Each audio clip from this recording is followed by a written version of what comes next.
मुजफ्फरपुर का चर्चित नाबालिग दलित लड़की की हत्या का मुख्य आरोपी संजय यादव को बिहार पुलिस ने अररिया से गिरफ्तार कर लिया है। वहीं संजय यादव की निशानदेही पर 3 और लोगों को गिरफ्तार किया गया है।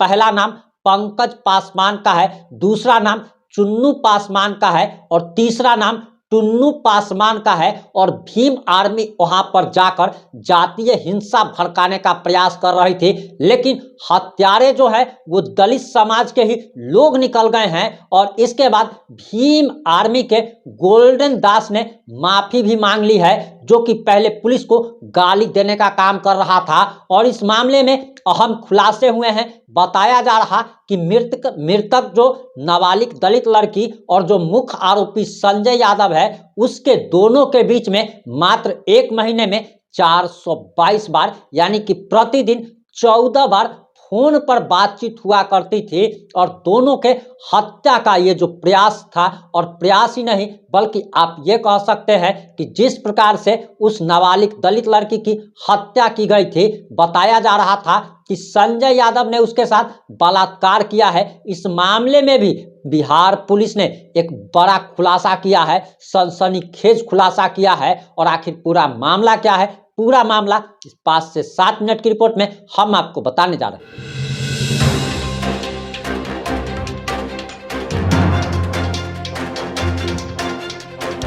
नमस्कार, मैं प्रिंस कुमार सिंह और आप देख रहे हैं पॉजिटिव इंडिया। हम आगे आपको कुछ भी बताएं उससे पहले आप मुजफ्फरपुर एसएसपी राकेश कुमार का ये बयान सुनिए। ओके सर, बताएं रोलिंग। 12 अगस्त को पारू थाना के अंतर्गत एक गांव है लालू छपरा, वहां एक बड़ी संवेदनशील घटना घटित हुई थी, जिसमें एक नाबालिग बच्ची थी, उनका शव प्राप्त हुआ था। उसी आलोक में कांड दर्ज किया गया था और हम लोग इस केस को इन्वेस्टिगेट कर रहे थे। इसमें एक एसआईटी गठित की गई थी, एसडीपीओ सरैया चंदन उनके नेतृत्व में, जिसमें हम लोगों के डीआईयू की टीम, उनके जो प्रभारी हैं लाल किशोर वो, और जो पारू के थानाध्यक्ष हैं मोनू कुमार, जो कि उस कांड के अनुसंधानक भी हैं, लगातार सक्रियता से इस केस में हम लोग लगे हुए थे। इस केस में घटना के 3 दिन उपरांत एक व्यक्ति की गिरफ्तारी की गई थी, जिनका नाम मिथिलेश राम था, जिसके बारे में आप लोगों को मैंने पूर्व में सूचना भी दी थी। आज सुबह इसमें 4 लोगों की गिरफ्तारी और की गई है, जिसमें से एक जो नामजद अभियुक्त था, जिनका नाम संजय राय है, जो इस घटना के मुख्य अभियुक्त थे, उनकी गिरफ्तारी की गई है। अररिया जिला है वहाँ के पास से। इसके अतिरिक्त 3 और अपराधकर्मी इसमें गिरफ्तार किए गए हैं, जो उनके सहयोगी के रूप में थे, जिसमें एक का नाम पंकज पासवान है, दूसरे का नाम चुन्नू है और तीसरे का नाम मुन्ना पासवान है। इस प्रकार से इस पूरे घटनाक्रम में अभी तक हम लोगों ने कुल 5 लोगों की गिरफ्तारी की है। इसमें पूरी घटना में अभी 2 लोगों की संलिप्तता और प्रकाश में आई है पूछताछ के दौरान, तो हम लोग प्रयास कर रहे हैं और हम लोग की टीम उन दोनों लोगों की गिरफ्तारी के लिए भी प्रयासरत है। इस घटना के पीछे जो वजह थी, जिसकी वजह से ये घटना घटित हुई है, वो ये है कि जैसा कि आप सभी को ज्ञात होगा कि पूर्व में भी इस बात को प्रकाशित किया था आप सभी ने, कि जो मृतका हैं और जो इसके मुख्य अभियुक्त हैं संजय राय, दोनों के बीच में लगभग पिछले 3 वर्षों से काफ़ी बातचीत होती थी, जिसके टेलीफोनिकली एविडेंस भी हम लोगों के पास में है। और दोनों की जो सीडीआर के डिटेल्स हैं वो इस चीज़ की पुष्टि भी करते हैं। घटना 11 मई की रात की है, 11 अगस्त की रात की है। तो 11 अगस्त को रात्रि में लगभग 10:30 बजे से 11 बजे के बीच में दोनों की टेलीफोन पर बात हुई, जिसकी पुष्टि सीडीआर में भी है। उस फ़ोन पे वार्ता के उपरांत जो मृतका है वो वहाँ पे गई, जो एक नियत जगह रहती थी, वो चौर का इलाका है उसी गांव का, जहाँ पे ये मुख्य अभियुक्त संजय राय, उन्होंने मृतका को बुलाया था। और गांव के जो 5 नवयुवक हैं, जिनको लगभग पिछले 2-3 महीने से इस पूरे घटनाक्रम की जानकारी थी, और इन लोगों का उद्देश्य ये था कि अब इन लोगों को रंगे हाथ पकड़ना है। और हम लोगों के समाज विशेष की बच्ची है जिसके साथ में ये व्यक्ति गलत करता है। तो इन 5 ही नवयुवकों ने उस दिन इनको रंगे हाथ पकड़ने की योजना बनाई। तो जब ये बच्ची वहाँ पहुँची है, तो उसके तुरंत 2 या 3 मिनट के अंदर ये 5 जो नवयुवक, जिनमें से 3 की गिरफ्तारी की गई है, 2 अभी फरार हैं, ये 5 वहाँ पे पहुँच गए। और दोनों जब वहाँ पे पहुँचे तो मृतका और ये मुख्य अभियुक्त संजय दोनों वहाँ बैठे हुए थे। इन लोगों ने वहाँ पे हॉट टॉक हुआ, जिसमें हल्की सी मारपीट इसके साथ भी हुई, जो मुख्य अभियुक्त संजय के साथ भी हुई, और जो मृतका है उसके साथ भी हुई। तो इसमें से इन लोगों के पास एक रॉड थी, वो रॉड से वार किया गया। वो रॉड जो चलाई, वो रॉड पंकज ने चलाई। वो रॉड मृतका के सिर में लगी।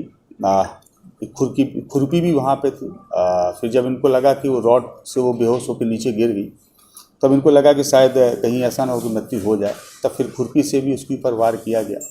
और इस दौरान फिर इनको लगा कि शायद वो अनकॉन्शियस हो गई हैं, तो ये लोग वहाँ से भाग खड़े हुए। जो इसका मुख्य अभियुक्त था संजय वहाँ पे मौजूद था। संजय को लगा कि अब मेरा भी इसमें भेद खुल जाएगा, तो संजय ने वहाँ पे जो ढैंचा होता है, ढैंचे की पत्तियों से जो रस्सी बनती है, उससे उसके हाथ पैर को बांधा, उसका गला दबाया और मृतका को घसीटते हुए, जो घटना स्थल है लगभग वहाँ से 20 से 30 मीटर दूर चौर में, जहाँ हल्का सा पानी था, गहराई का इलाका था और झाड़ियाँ थी, वहाँ घसीटते हुए ले गया। इसने वहाँ उनको दबा दिया ताकि उनकी डेड बॉडी ऊपर ना आने पाए और लोग खोज नहीं पाए। इसके बाद में जो खुरपी वहीं फेंकी हुई थी, उस खुरपी से इसने जो घटनास्थल था, घटनास्थल की मिट्टी को भी खोदा ताकि ऊपर से देखने पे जो खून के दाग हैं, धब्बे हैं, वो प्रथम दृष्टया देखने से प्रतीत नहीं हुई।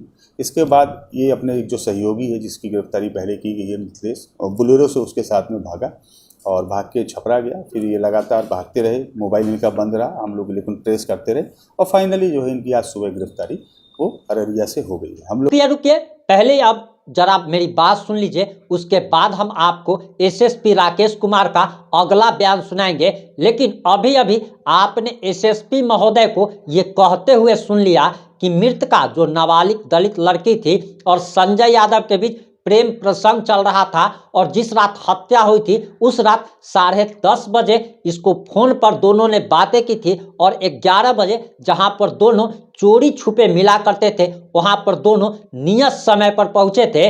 और गांव के लोग, जो पासवान समाज के लोग हैं, उनको खराब लग रहा था कि हमारी दलित बच्ची जो है वो एक संजय यादव के प्यार में फंसी हुई है और ऑनर किलिंग का ये मामला बताया जा रहा है। और अभी अभी आपने एसएसपी महोदय को सुना कि 5 लोग जो कि पासवान समाज से ही है, जिनको लग रहा था कि हमारे समाज के बच्ची को ये बहका रहा है, वो 5 लोग हत्या करने पहुंचते हैं और 5 लोग मिलकर के हत्या करते भी है। लेकिन अब सबसे बड़ा सवाल ये उठता है कि 5 लोग, जो बिहार पुलिस ने कहा है उसको आपने ध्यान से सुना होगा। बिहार पुलिस का कहना है कि 5 जो है वहां पर जाता है जहां पर संजय यादव और वो लड़की प्रेम पूर्वक बातें कर रहे होते हैं। वो 5 लोग जाकर के लड़की के साथ मारपीट करते हैं, इंजरी होती है और लड़की जब अनकॉन्शियस हो जाती है, यानी कि बेहोश हो जाती है और उन लोग को लगता है कि लड़की अब मर चुकी है, तब वहां से वो लोग चले जाते हैं। अब सबसे बड़ी बात यह है कि जिसको सबसे ज्यादा परेशानी उस लड़के से थी, तो आखिर संजय यादव की उन लोगों ने हत्या क्यों नहीं की या संजय यादव के साथ मारपीट क्यों नहीं की। अब दूसरा सवाल ये उठ रहा है मन में और इसका जवाब आप लोग जरूर दीजिएगा कि जब उन 5 लोगों ने लड़की का मर्डर कर ही दिया था, फिर संजय यादव को उस लड़की का मर्डर करने की क्या जरूरत पड़ गई। अगर मान लीजिए कि उस लड़की के साथ दूसरे किसी ने मारपीट की, बेहोश हो गई या फिर लड़की मर गई, तब तो संजय यादव को बिहार पुलिस को सूचना देनी चाहिए थी कि यहाँ पर आकर के हम लोग मिल रहे थे और यहाँ पर आकर के इन लोगों ने मारपीट की है या मर्डर किया है।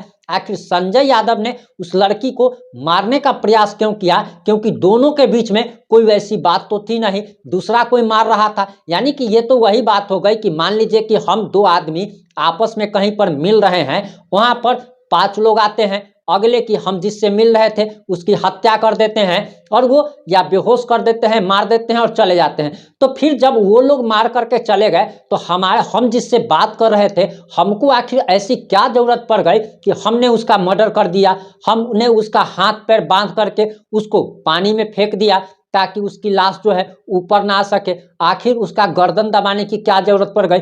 हमारी समझ में तो ये बात नहीं आई है। अगर आपकी समझ में आई होगी तो आप जरूर बताइएगा।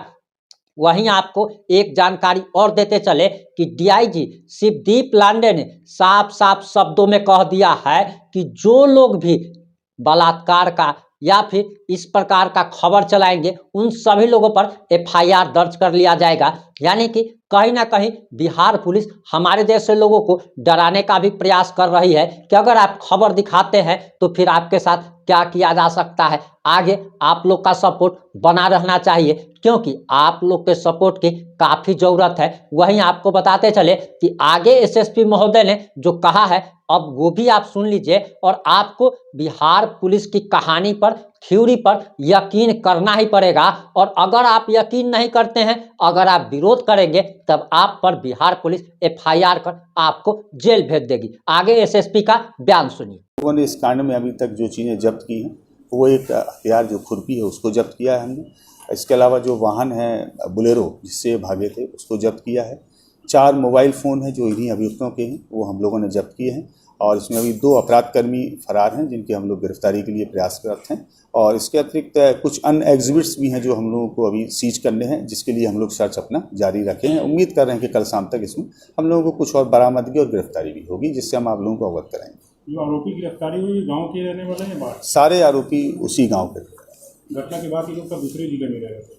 नहीं, सारे आरोपी में से जो 2 आरोपी अभी हम लोग नहीं पकड़ पाए हैं, ये 2 आरोपी तो उसके अगले ही दिन फरार हो गए थे। लेकिन जो बाकी आरोपी हैं वो लगातार रह रहे थे और उनकी चूंकि लगा कि चूंकि ये नामजद अभियुक्त है संजय राय और पुलिस इन पर ही फोकस कर रही है, लेकिन संजय राय की गिरफ्तारी के उपरांत जब पूछताछ हुई तो ये सारा मामला प्रकाश में आया। और फिर हम लोगों ने इनके जो क्रॉस चेक भी इन लोगों को किया मोबाइल एनालिसिस के बेस पे, तो उस बात की पुष्टि हुई। और फिर जब ये तीनों से हम लोगों ने पूछताछ की तो उन लोगों ने अपनी अपराध में संलिप्तता को स्वीकार भी किया। परिवार का भी कुछ संलिप्तता सर आया है इसमें? नहीं, परिवार के लोगों का नहीं आया है। जैसे कि कॉल डिटेल्स में आया था, कुछ समाचार पत्रों ने प्रकाशित भी किया था, तो उसमें जो मृतका की बड़ी बहन है उनका चूंकि शुरू से एक स्टैंड था कि हम लगातार घर में थे, लेकिन उनका मोबाइल लगातार मूव किया था। पुलिस के अनुसंधान में बात प्रमाणित हो चुकी है तो उस दिन वो घर पे नहीं थी और वो हम लोगों के इन्वेस्टिगेशन के हिसाब से वो बगल में ही एक मंदिर है वहाँ जल चढ़ाने के लिए गई थी। वो लगातार संपर्क में भी रही हैं और अन्य लोगों से भी बात की है। उन रात्रि में उनकी जिन जिन लोगों से बात हुई है हमने सारे लोगों को टच किया है, तो उन लोगों ने भी इस बात की पुष्टि की है कि हाँ, ये जो फ़ोन कॉल्स हुए हैं वो कांवड़ यात्रा के क्रम में फ़ोन कॉल्स हुए। अररिया में किसके यहाँ छिपा हुआ था? नहीं, किसी व्यक्ति के यहाँ से गिरफ्तारी नहीं हुई है। हम लोगों ने इनको भागने के क्रम में एक बस को डिटेन करके वहाँ से पकड़ा। बच्ची के साथ रेप हुआ है क्या? नहीं, उसकी पुष्टि ना तो मेडिकल में हुई है, ना ही इन दोनों से पूछताछ के दौरान हुई है। इसके अलावा जो वैजानिक स्वैब की रिपोर्ट्स आई हैं उस रिपोर्ट में भी इस प्रकार की कोई पुष्टि नहीं हुई है। और जो इंजरी थी उसके बारे में हम लोगों ने स्टार्टिंग से ही आप लोगों को स्पष्ट किया है कि शरीर में 3 जगह इंजरी थी और इन लोगों ने भी जो बताया है उसके अनुसार भी वही 3 जगह इंजरी है। और पोस्टमार्टम रिपोर्ट्स में भी, इंक्वेस्ट में भी वही 3 जगह इंजरी है। एक हिस्सा सिर है, दूसरा हिस्सा गर्दन है और तीसरा हिस्सा हाथ है।